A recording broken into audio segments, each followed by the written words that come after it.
Hello, everyone. Welcome to Everything Arsenal, and we are back again to talk more transfer news. In this one, we will be talking Lisandro Martinez, the latest on Gabriel Jesus as well, and a bit of Raphinha too. So let's get it started. So Lisandro Martinez, today Arsenal have just confirmed, or many reports have just confirmed that this is the main priority right now. We are actually not going for anyone else at the moment. Yes, we are Raphinha, but 80% of the focus is on Lisandro Martinez.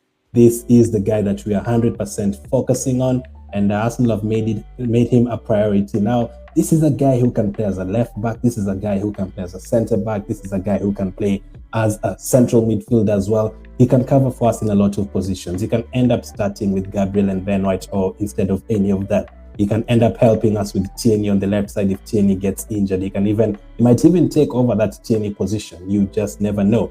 He might help in a lot of competitions that you're going to play in. Central midfield, Partey getting injured most of the times. This is the kind of guy that will definitely help us. So Arsenal are making him priority, but we are not the only team that is battling for him. The other one is Manchester United. So we have a huge task trying to get him. We've already made a bid of 45 million euros, the third offer yesterday. So we are still waiting for the answer from Ajax. We never even got an answer for the second bid. The first bid was rejected. We never even got an answer for the second bid. We just heard that Man United have come in for him, and we threw in a third bid. So if Man United match us, the talk about him being a priority, if Man United add the money for him, then I expect us now to also add. So that makes it the point about him being a priority even more genuine. So I would expect us to definitely get him. Not definitely. I know United can still get him because of the former manager. But since you're going in for him and we know how important he is to us, we cannot afford to lose out on like 2-3 players at the same time. Remember, we lost out to Tottenham in terms of Bissouma.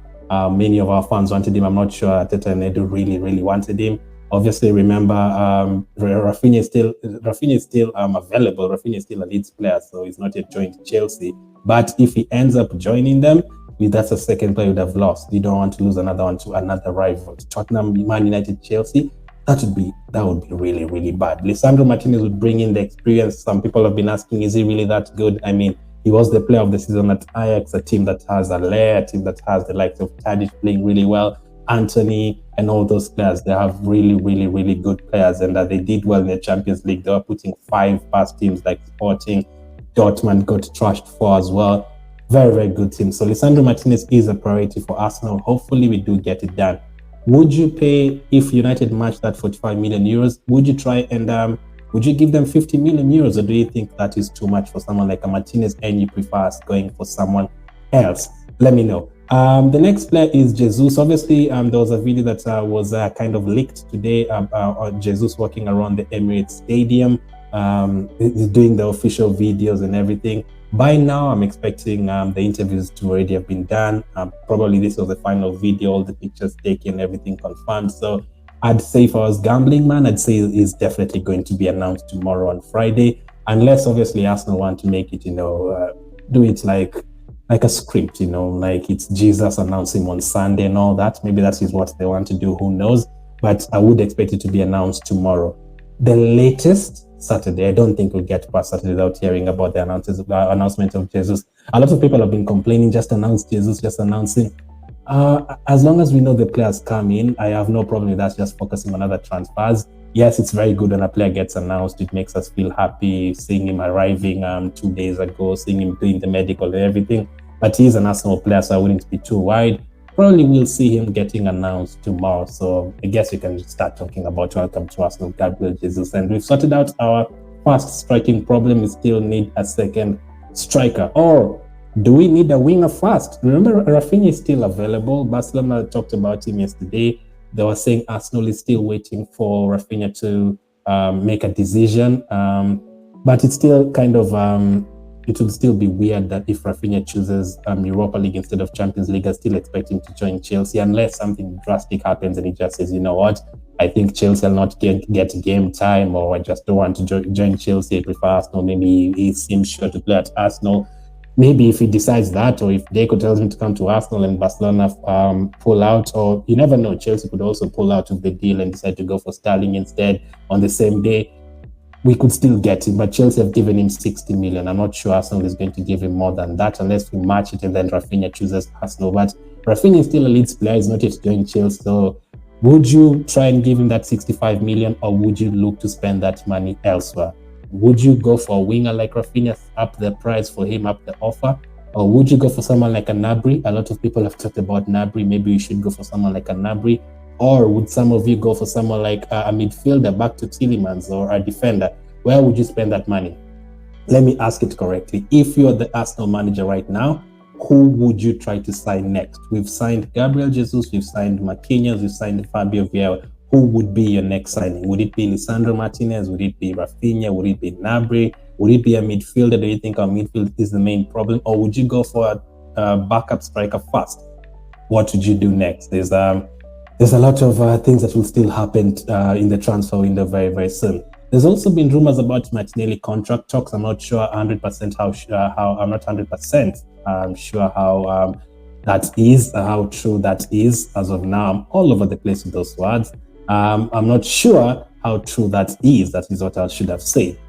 So we are still waiting on that one. If he gets a new contract or ends up getting a new contract, that would be great. Remember, we are trying to talk about Lisandro Martinez, Jesus, Osimhen, this one, that one. But for your team to stay the same, you have to keep your better players. The likes of Saka, the likes of Smith Rowe, the likes of Martinelli have to stay. You can't just lose them. And then basically, if you get Raphinha and Jesus and sell Saka and Martinelli, yes, we've gotten a bit of experience, but that is basically like that is almost a downgrade for me, because those are like our 2-3 best players in the team alongside the likes of Odegaard and Gabriel. So if we have to keep our best players, that is the likes of Odegaard, the likes of Ramsdale, the likes of Tomiyasu, try to keep them fit, party. So we have to take care of our own players. We can't just talk about buying, and then letting our players go. So if Martinelli signs a contract, if Saka signs a contract, remember recently, Nketiah has gotten a new contract. Ateta believes in him. Edu believes in him. He's gotten a new contract recently. El Neni, Ateta believes in him. He's gotten a new contract. So you have to keep hold of your better players. If we give Martinelli a contract, let's say until like 2027, then even if he ends up going, a team would have to pay like 60 million or 70 million to let him go. But if he runs out to like 6 months remaining on his contract, we'll be looking to lose another player again. Something we don't want. I mean, I still tell you guys, Ramsey free, Sanchez free, Ozil free. Basically, our best players from 2011 to 2016 all left on a free. We don't want that to happen again. I can mention a whole lot more others. Aubameyang, Lacazette, Giroud. We cannot afford to lose our players for free. So that's the latest news from today. We are getting into July tomorrow. Players will become available now from the free transfers. Players' contracts are ending. A lot of activities will happen in July. There's the preseason starting. The players were expecting to leave Arsenal, like almost 10 players to leave Arsenal, man. I expect maybe Holding, maybe Tavares, Cedric, maybe Bellerin, Niles, someone like Ranason, maybe Xhaka. There will be talks about him leaving or staying. Players like Chris Nelson. We could have a lot of players leaving and maybe another 3 or 4 coming in, plus the preseason games. In case you don't know which preseason matches we are going to play, click on the video on screen right now to check that out, and I'll catch up with you guys on the next one.